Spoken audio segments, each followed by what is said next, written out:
Hi viewers, welcome to our channel. ప్రస్తుతం మనతో పాటు సీనియర్ జర్నలిస్ట్ దామ బాలా సార్ వారితో మాట్లాడదాం. నమస్కారం సార్. నమస్తే సార్, వివేక హత్య కేసులో ప్రధాన సాక్షిగా ఉన్న ఒక వ్యక్తికి చంద్రబాబు నాయుడు గారు సెక్యూరిటీ తీయించేశారు. ఇప్పుడు ఇది కూడా అందరినీ ఆశ్చర్యపరిచింది. ఎందుకు ఈయన సెక్యూరిటీ తీయించేశారు అంటే జగన్మోహన్ రెడ్డి గారు తీసేస్తే ఒక అర్థం ఉంది, కానీ చంద్రబాబు నాయుడు గారు ఎందుకు తీసేశారని చెప్పేసి అందరూ కూడా ఆలోచనలో అయితే పడ్డారు. మరి దీనికి గల కారణం ఏమై ఉంటుంది, మరి కోర్టు ఏం చెప్తుంది? ఇక ఇదే నేపథ్యంలో నిన్న సునీత గారు కూడా చంద్రబాబు నాయుడు గారిని మీట్ అవ్వడం జరిగింది సార్.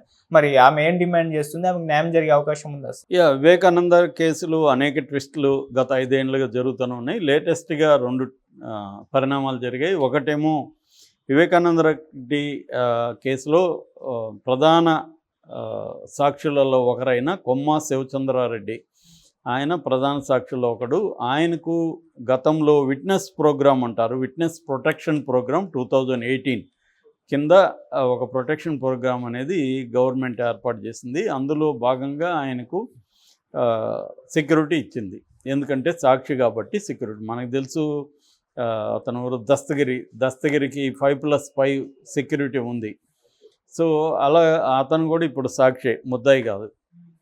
అలాగా ఇతను కూడా సాక్షి కాబట్టి ఆల్రెడీ సాక్షులు కొంతమంది కేసులో ఉన్నవాళ్ళు మిస్టీరియస్గా, అంటే యాక్సిడెంట్లో చనిపోవడం, ఇంకోటి చనిపోవడం జరిగింది. అందుకని ఇతనికి సెక్యూరిటీ కావాలంటే కోర్టు ఆదేశాల మేరకు జగన్ ప్రభుత్వం సెక్యూరిటీ ఇచ్చింది. సో ఇప్పుడు తెలుగుదేశం ప్రభుత్వం 4 రోజులకు ముందు కడప ఎస్పీ ఈ సెక్యూరిటీని ఉపసంహరించాడు. కారణం ఏమి చెప్పలేదు. నిజానికి జగన్ ప్రభుత్వంలో సెక్యూరిటీ ఉంది, తెలుగుదేశం ప్రభుత్వం సెక్యూరిటీని ఉపసంహరించుకుంది. ఇది విచిత్రంగా విడ్డూరంగా ఉంటుంది.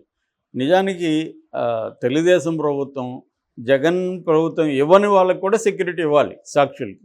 ఎందుకు? కేసు బలంగా నిలబడాలి కాబట్టి. నిజంగా కేసు బలంగా నిలబడాలని చంద్రబాబు కానీ తెలుగుదేశం కానీ అనుకుంటే దీనికి ఏమేమి కావాలో అవి చేయాలి. విచిత్రం ఏమంటే సునీత కేసులో కూడా సునీత నోరు విప్పలేదు దీని మీద. సునీత కదా మాట్లాడాలి. ఇదే కానీ జగన్ చేస్తుంటే, జగన్ విత్డ్రా చేస్తుంటే సునీత దగ్గర నుంచి అందరూ తెలుగుదేశం మీడియా పెద్ద ఎత్తున ప్రధానమైన విట్నెస్కి జగన్ ఉపసంహరించుకున్నానని వాయించేవాళ్ళు, రోజు లైవ్లు వేసేవాళ్ళు. దీన్ని ఎవరు పట్టించుకోవట్లేదు. చివరికి ఇతను హైకోర్టుకి వెళ్ళాడు. హైకోర్టు సీరియస్గానే తీసుకునింది. హైకోర్టు ఎందుకు మీరు విత్డ్రా చేశారు, ఇతనికి ఇమ్మీడియట్గా సెక్యూరిటీ ఇవ్వమని చెప్పింది. ఇప్పుడు చచ్చినట్టు ఇవ్వాల్సి వస్తుంది.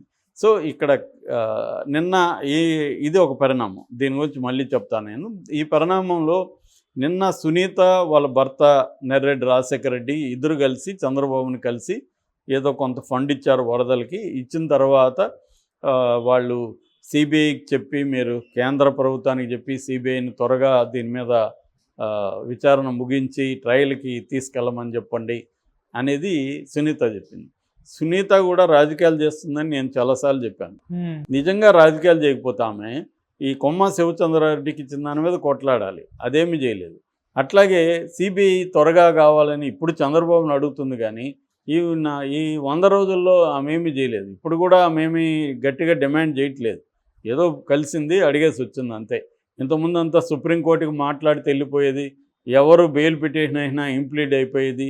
భయంకరంగా కొట్లాడుతున్నట్టు, ఒక తండ్రి కోసం బిడ్డ ఎలా కొట్లాడుతుందో చూడండి అని ఒక మెలోడ్రామాని మనకు వండి వార్చేవాళ్ళు తెలుగుదేశం మీడియా వాళ్ళు. ఇప్పుడు ఏమైపోయింది ఆ మెలోడ్రామా? తండ్రి కోసం ఆమె ఎందుకు ఇప్పుడు కొట్లాడడం మానేసింది? ఎందుకు షర్మిల సైలెంట్గా ఉంది? ఇప్పుడున్నది తెలుగుదేశం ప్రభుత్వానికి సంబంధించిన డబుల్ ఇంజన్ సర్కారే కదా అక్కడ. సో వీళ్ళు అనుకుంటే, ఇప్పుడు చంద్రబాబు అనుకుంటే స్పీడ్గా చేయగలరు కదా. సిబిఐ ఎవరు కంట్రోల్లో ఉంటుంది? హోమ్ మినిస్టర్ కంట్రోల్లో ఉంటుంది. హోంశాఖ అమిత్ షాతో ఎప్పుడు కావాలంటే అప్పుడు చంద్రబాబు మాట్లాడగలరు. అంతెందుకు మోడీతోనూ మాట్లాడగలరు. సో వాళ్ళు అనుకుంటే సిబిఐ దీని మీద దృష్టి పెట్టి అదే వీళ్ళ కోరిక మేరకు జగన్ కూడా ఇరికిచ్చేయచ్చు కదా. జగనే కదా అసలు చేశాడు. జగన్కి 4:30 గంటలకి తెల్లారితో తెలిసిందని మనల్ని నమ్మించడానికి సాయశక్తిలో ప్రయత్నించారు కదా వీళ్ళు. మరి ఇప్పుడు వీళ్ళు 100 రోజులు అయిపోయింది కదా, మరి జగన్ మీద ఎందుకు కేసు పెట్టలేదు? ఇప్పుడు ఎందుకు అవినాష్ రెడ్డిని అరెస్ట్ చేయలేదు? అప్పుడంటే స్టేట్ పోలీసులు అడ్డుకున్నారు, సిబిఐని కూడా రానికుండా చేసేసారు. ఈ కట్టుకథలంతా మనకి చెప్పి నమ్మించడానికి ట్రై చేశారు కదా. ఇప్పుడు మరి వీళ్ళ ప్రభుత్వం ఉంది, సిబిఐని వచ్చి అతన్ని అరెస్ట్ చేసి జైల్లో పెట్టమనండి. అవినాష్ రెడ్డిని ఎందుకు చేయలేదు? నేను ముందు నుంచి చెప్తున్నా, వివేకానంద రెడ్డి హత్య కేసు అది హత్య ఎవరు చేశారనేది పక్కన పెడితే ఆ హత్య కేసుని సాల్వ్ చేయాలని తెలుగుదేశానికి లేదు, వైసీపీకి లేదు. ఓకే. వైసీపీ రాజకీయంగా ఉపయోగించుకునింది 2019లో బ్రహ్మాండంగా. తర్వాత తెలుగుదేశం ఈ 5 ఏళ్ళుగా ఉపయోగించుకుంటూనే ఉంది. ఇంకా కూడా అది ఉపయోగపడితే ఉపయోగించుకుంటుంది తప్ప దాది అంతమైపోవాలని తెలుగుదేశానికి లేదు. అంతమైపోతే ఉపయోగించుకోవడానికి ఒక ఆయుధం పోతుంది కదా, అది ఉండాలి. అంటే సాల్వ్ కాకుండా ఉండాలి. మామూలుగా చెప్తుంటారు ప్రజల సమస్యలు సాల్వ్ అయిపోతే మనల్ని కూడా కేర్ చేస్తాడని. ఇది కమ్యూనిస్టులు చెప్తారు, ఇటుపక్క దళిత నాయకుడు కాంచీరామ స్టేట్మెంట్ కూడా అదే, దళిత సమస్యలన్నీ సాల్వ్ అయితే మనకేం పని అని.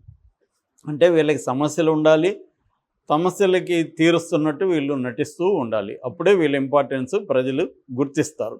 అందువల్ల చంద్రబాబుకు కూడా వివేకానంద రెడ్డి హత్య కేసులో ముద్దాయిలకు శిక్ష పడాలని చంద్రబాబుకి కానీ ఏమీ లేదు. ఆయనకి ఏమంటే ఈ కేసు ఉండాలి, ఈ కేసును ఉపయోగించుకొని తను రాజకీయంగా లబ్ధి పొందాలి. జగన్కి అంతే. జగన్ ప్రభుత్వం ఉన్నప్పుడు మరే జగన్ ముద్దాయిల్ని శిక్షించమని ఎందుకు సీరియస్గా తీసుకొని చేయలేదు? జగన్ చెప్తే అప్పుడు కూడా మోడీ ఇనేవాడే కదా. ఎందుకు చేయలేదంటే జగన్కి కూడా ఆ కేసు అవసరం. సో ఇలాగా వీళ్ళిద్దరూ కూడా ఒక చిన్న కేసు, అది మామూలుగా అయితే దాన్ని లోకల్ పోలీసులే 4 రోజుల్లో సాల్వ్ చేయగలిగిన కేసు అది. అది సిబిఐ కూడా 5 ఏళ్ళుగా సాల్వ్ చేయలేదంటే అర్థమేమి? పొలిటికలీ అది ఇంపార్టెంట్ వాళ్ళకి. సో కొన్ని కేసులు సాల్వ్ అవ్వడం పొలిటికలీ అవసరం, కొన్ని కేసులు సాల్వ్ కాకుండా ఉండడం పొలిటికల్గా అవసరం. సో అందుకనే వీళ్ళు ఎవరు చంపారనేది పక్కన పెడితే దీని చుట్టూ ఒక డ్రామా చేసి, దీని చుట్టూ ఒక హంగామా క్రియేట్ చేశారు. ఇప్పుడు చంద్రబాబు ప్రభుత్వం ఉంది కానీ ఆయనకి ఏమీ ఇంట్రెస్ట్ లేదు సాల్వ్ చేసే. ఈ సునీత ఊరికి అడగడమే కదా తప్ప ఆమెకు కూడా ఏమి ఇంట్రెస్ట్ లేదు. ఆమెకి రాజకీయంగా ఉపయోగపడితే మళ్ళీ జగన్కి వ్యతిరేకంగా సునీత షర్మిలాలు ఉపయోగించుకుంటారు తప్ప, షర్మిల ఇప్పుడు అని అన్యాయం జరిగిపోయిందని ఎన్నికల్లో అంతా వెళ్ళింది. మరి ఇప్పుడు ఎందుకు ప్రెజర్ చేయట్లేదు చంద్రబాబుని?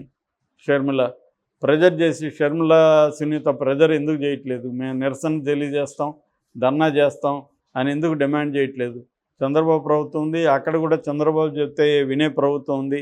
మరి సిబిఐని త్వరగా దీని మీద విచారణ ముగించమని అడగచ్చు, లేదు అవినాష్ రెడ్డిని అరెస్ట్ చేయమని అడగచ్చు. కొమ్మ శివచంద్రారెడ్డి కూడా హైకోర్టులో ఏం చెప్పాడు? అవినాష్ రెడ్డి వల్లే నాకు ప్రాణ భయం ఉంది అన్నాడు. సో మరి అదే విషయాన్ని వీళ్ళెందుకు తీసుకోవట్లేదు? వీళ్ళెందుకు ఇప్పుడు అవినాష్ రెడ్డికి వ్యతిరేకంగా పోరాటం చేయట్లేదు? వీళ్ళెందుకు జగన్కు వ్యతిరేకంగా పోరాటం చేయట్లేదు? అంటే ఇది అందరిది కూడా ఇక్కడ పొలిటికల్, ఇదే పొలిటికల్. వాళ్ళకి ఉపయోగపడితే ఆ యాంగిల్ను ఉపయోగించుకుంటారు, అంతేగాని సాల్వ్ కావాలని ఎవరికి లేదు. ఇది నిజంగా హత్య చేసిన వాళ్ళు శిక్ష పడాలని సునీతకు కూడా ఏం లేదు. ఊరికే ఆమె అప్పుడప్పుడు రంగంలో కనబడుతూ ఉంటుంది. ఉంటే ఆమె పోరాటం వేరే రకంగా ఉండదు. ఇదే కొమ్మ శివచంద్రరెడ్డికి విత్డ్రా చేసుకుంటూ ఆమె మాట్లాడాలి, అదేం మాట్లాడట్లేదు.